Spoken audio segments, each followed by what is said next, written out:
Yo les gars, pour ceux qui ont vu la story, qui ont vu le short sur Instagram, on parle du reprog dans cette vidéo, courte vidéo normalement. J'avais envie de développer un peu plus que sur le format short parce que c'est vraiment dur de parler, de bien développer euh, en moins d'une minute parce que généralement au-dessus d'une minute, les gens vont pas écouter, surtout qu'on peut pas accélérer sur Insta. Donc voilà, j'ai envie de développer un peu plus. On va développer ça avec le chat. Pour le reprog, donc je vais reprendre un peu ce que j'ai dit sur Insta. En fait, j'ai vraiment eu la réflexion de me dire, parce que j'ai eu un prog en fait tout simplement la semaine dernière d'un élève, et je me suis dit, j'ai essayé d'analyser leur prog. Je me suis dit, ok, pourquoi il a fait ça, etc. Et est-ce que c'est vraiment si grave? Donc déjà, quel était leur prog? C'était tout simplement voilà, une série en plus, ou une ou deux séries en plus sur du front lever, et il a tenté un front lever, un full front lever pour tester un peu son niveau, et voilà, il a passé et tout, il était content. Et donc il me l'a dit. Et c'était, sachant que c'était la dernière séance de la semaine, et qu'après il y a le week-end de repos avant la séance du lundi. Donc voilà. Et donc en voyant leur prog, enfin la première réaction que j'ai eue, c'est ok, bon bah.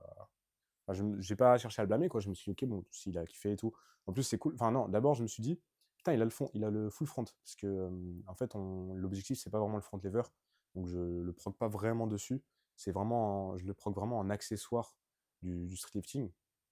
Et en fait, du coup, je connais approximativement son niveau, mais pas vraiment. Et justement, le format que j'ai mis me permettait de voir à peu près son niveau. Et du coup, je savais pas qu'il avait un full front. Surtout que c'était, ouais, 2 ou 3 secondes. Et bien clean form, quoi, belle forme. Et donc, je me suis dit, ok, putain, déjà, il a full front. Donc, ça m'a donné une info. Donc, je me suis dit, en fait, il est pas si mal le hors-prog. Après, forcément, ça crée de la fatigue. En fait, avant de détailler pourquoi je suis en train de dire que limite, c'est bien de hors-prog de temps en temps, je précise quand même que pourquoi les gens veulent pas. Enfin, pourquoi, voilà, à la base, on dit que c'est pas bien de hors-prog parce que on a un programme, le hors-prog, on rajoute un stimulus dans le programme. Putain, il veut bouger le trépied. Donc, on rajoute un stimulus dans l'entraînement simplement, qui n'est pas prévu, et du coup, on dérègle un peu les adaptations qui sont prévues par le coach ou par soi-même si on se prog tout seul euh, pour progresser. Maintenant, l'argument aussi contre ça, c'est que bah, c'est tout simplement à moi d'adapter derrière et de voir si ça impacte ou quoi. Et quand c'est pas un reprog abusif, du genre faire une séance 4 mouvements, tester les 4 RM, enfin les 4 1RM en plus de toute la semaine, ça va, tu vois. Là vraiment, une série en front, franchement, ça impacte pas beaucoup, sachant qu'il y a le repos et tout, enfin, il y a le week-end et tout, comme j'ai dit. Ça impacte pas de malade sur la performance de la semaine d'après. Et au final, j'en vois plus d'intérêt, enfin, j'en vois plus de bénéfices. Donc, je vais donner un peu les bénéfices que je vois. Déjà, il y a le côté déblocage, enfin, pas dans ce cas-là forcément, mais en général, qu'est-ce qu'un prog peut amener? Parce qu'un prog, du coup, ce que je disais sur ça, c'est quoi? C'est un pic de forme. Alors, j'ai dit ça, mais je vais peut-être poster la vidéo avant. Donc, pour ceux qui n'ont pas vu le short, de toute façon, vous regardez la vidéo, vous aurez plus d'infos que sur le short. Mais ouais, j'aurais peut-être posté la vidéo avant, donc il n'y aura peut-être pas le short sur Insta. Il n'y aura sûrement pas le short sur Insta même. Et donc, qu'est-ce que je disais? Donc, souvent, leur prog, il vient de quoi? Il vient d'un pic de forme. On se sent simplement plus en forme et on a envie de faire un peu plus que ce qui est prévu dans la séance. Enfin, on hors prog pas quand on se sent fatigué. C'est généralement. Enfin, ah si, ça peut être hors prog dans le mauvais. Putain, ça, j'ai pas précisé sur Insta. Vous voyez? C'est ça qui est chiant. C'est pas grave. Ça peut être un hors prog dans le mauvais, dans le côté négatif, du coup, d'enlever, en fait, d'enlever des séries ou quoi. Après, c'est pas vraiment un hors prog, c'est juste un non-respect, diminution, donc c'est pas pareil. Moi, je parle vraiment du hors prog, tu rajoutes, vraiment rajouter. Bref. Donc l'avantage, c'est que, enfin, d'où ça vient, c'est que on est en forme, on a envie de tester un truc, de faire un truc en plus. En fait, la séance est pas assez stimulante, assez fatigante, assez je sais pas quoi, pour être comblée, pour partir sereinement, pour partir en se disant c'est bon, j'ai fait le taf. Souvent, hein, enfin, pour moi, c'est ça un hors prog en fait. Hein. Je vois pas d'autres raisons de faire un hors prog. Et donc maintenant qu'on a dit ça, quel avantage moi je vois dedans? Mmh, il y a le côté, il y a le côté en fait déblocage technique. Je sais pas pourquoi j'ai mis AirPod encore. Côté déblocage technique, en gros, pour moi, un prog, ça peut faire un déblocage. Si on rajoute des reps, si on rajoute des séries, et que grâce à ces reps, ces séries, on a corrigé le point technique qui allait pas en ce moment, ou un autre point technique, ou enfin, on a compris un truc tout seul qui n'était pas forcément la consigne, bah, pour moi, c'est bénéf. Tant que ça impacte pas trop après, enfin, tant que c'est pas trop abusif pour impacter après la prog, pour moi, c'est que du bénéf. Et il y a un autre truc aussi que j'ai pas rajouté sur ça, c'est que du coup, le hors prog, comment dire, c'est pas que. En fait, mon idée, c'est que peut-être le hors prog aussi, il vient du fait que du coup, le programme n'était pas bien fait, mais c'est pas vraiment ce que je veux dire. Et c'est que je me dis que, ok, il y a un hors prog, ah, c'est trop compliqué pour développer.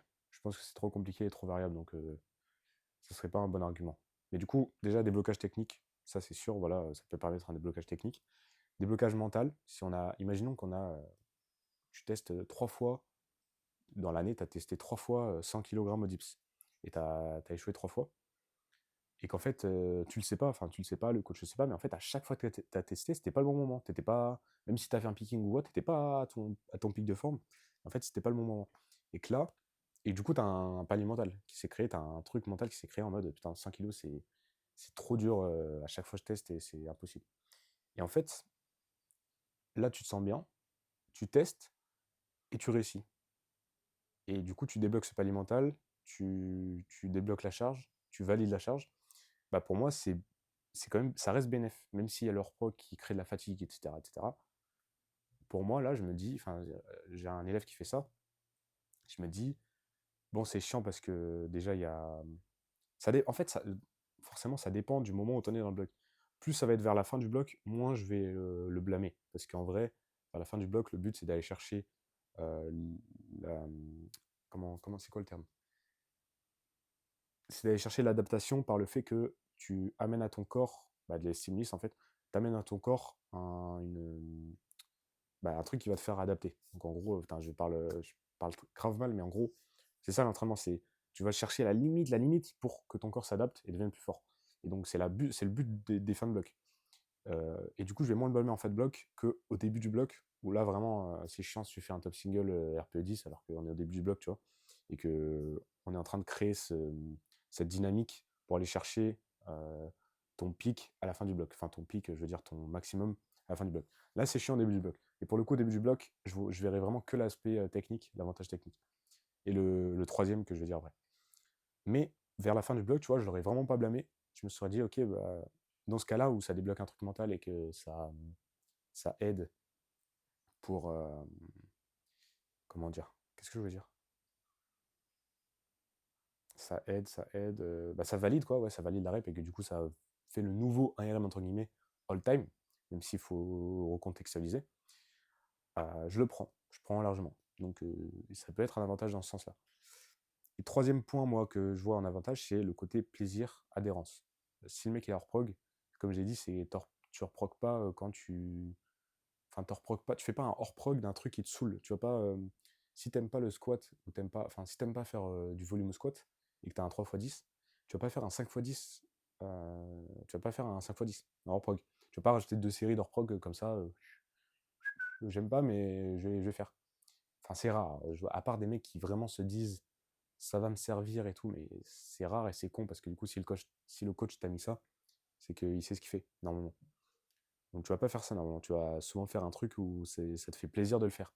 Du coup, et ce côté plaisir, moi je le blâme surtout pas parce que c'est la base. En fait, si tu vas pas à l'entraînement avec si tu n'entraînes pas avec du plaisir, si tu t'es pas à fond, si tu kiffes pas ce que tu fais tout simplement et que tu vas tout le temps, et je dis pas qu'il faut jamais y aller par discipline, mais tu vas tout le temps par discipline, tu n'iras pas très loin parce que tu seras jamais à fond dedans, tu tiendras sûrement pas sur la durée et du coup tu progresseras pas beaucoup. Donc pour moi c'est important le côté plaisir. Et du coup dans leur prog je vois le côté où le mec bah, il a voulu se faire plaisir tout simplement. Et si ça permet, alors faut revoir, si c'est le cas, si c'est vraiment que pour ça, faut revoir la prog, faut communiquer avec lui et tout, avec le coach pour voir un peu ce qu'elle est pas à la base et tout. Mais si ça permet de rajouter du plaisir sur le moment et que du coup ça permet de sauver un peu ouais, la séance ou la semaine ou quoi, bah tu vois, je prends, c'est pareil. Tant que ça impacte pas trop, tant que c'est pas un truc abusé. Donc pour résumer, pour moi c'est toutes les questions de communication, de timing. Comme j'ai dit, début de bloc, pas ouf. Euh, Proche des compètes, pareil, ça va être pas ouf aussi parce que là, c'est vraiment du travail millimétré, surtout en lifting. Mais voilà, quand ça reste bien communiqué, quand tout est dit au coach pour qu'il puisse s'adapter, quand c'est un peu justifié, quand c'est pas abusif, franchement, je vois des avantages dans leur prog. Je dis pas qu'il faut en faire. En fait, c'est dur de conseiller, tu vois. Je suis pas dans cette vidéo, je suis pas en train de conseiller, ouais, faites des prog. Mais, mais je pense qu'il y a des avantages et que de temps en temps, c'est bien et qu'en fait, c'est encore mieux que ça soit vraiment instinctif et pas programmé par le coach. Enfin, le but d'un prog, du coup. Genre que, en fait, je pense que c'est un peu genre. Après, on va partir en philo, mais t'as pas de programme pour éduquer tes enfants, tu vois. Genre, t'as des principes et tout, mais tu vas faire des trucs et je sais pas, ils vont faire des bêtises, mais en fait, je sais pas, il va faire une bêtise, il va courir, il va tomber. En fait, il va pas se faire trop mal et le fait d'être tombé, ou il va arrêter, ou il va se renforcer et je sais pas, je vais aller loin, mais genre, je sais pas, il va kiffer tomber entre guillemets. En fait, je sais pas, il va faire du BMX et en fait, il devient champion du monde. Enfin, tu vois, t'as des trucs, tu peux pas. Je suis coach, hein, je programme et tout, c'est mon métier, mais tu peux pas tout programmer, tout planifier, tout ça. Il y a toujours une part d'aléatoire et je pense que c'est bien qu'elle vienne aussi de l'athlète. Même si, voilà, c'est toujours mieux de communiquer. Et à la limite, demander. Putain, c'est vrai que c'est pour ça que je fais une vidéo YouTube. Ça, j'aurais dû le dire aussi sur Insta. Demander demander avant de faire leur prog, envoyer un message ou quoi, voir un peu avec le coach comment c'est, et dire ok là j'avais envie de faire ça, commencer par rapport à la prog et tout. Pour moi ça c'est parfait parce que du coup, si moi j'avais eu le message là par exemple avec le dernier prog là, bah j'aurais dit oui. Parce que en vrai je le valide, je me dis ok ouais j'avoue, comme ça on voit un peu où t'en es sur le front. Euh, Si ça te fait plaisir en plus c'est cool. Si tu arrives à débloquer techniquement c'est cool. Et ouais, comme j'ai dit, on voit où t'en es sur le front. Donc j'aurais dit oui. Donc je pense ouais, en fait c'est ça la clé, c'est vraiment demander avant. Si le coach répond pas, essayer de quand même analyser si c'est une bonne solution, si c'est pas trop abusé. Et après bah par rapport à tout ce que j'ai dit, je pense que c'est pas si mauvais que ça tant que c'est pas toutes les semaines. Donc voilà, j'avais envie de faire vraiment une vidéo qui change. J'ai jamais fait une vidéo comme ça. Là, je vais faire aucun cut, je pense. Je vais poster comme ça. Je voulais vraiment faire une réflexion sur le hors-prog. Donc voilà, franchement, euh, j'ai la flemme de faire des appels à l'action. Si vous voulez, j'ai mon cours gratuit. Vous pouvez vous le trouver. Franchement, si vous voulez le trouver, vous le trouverez.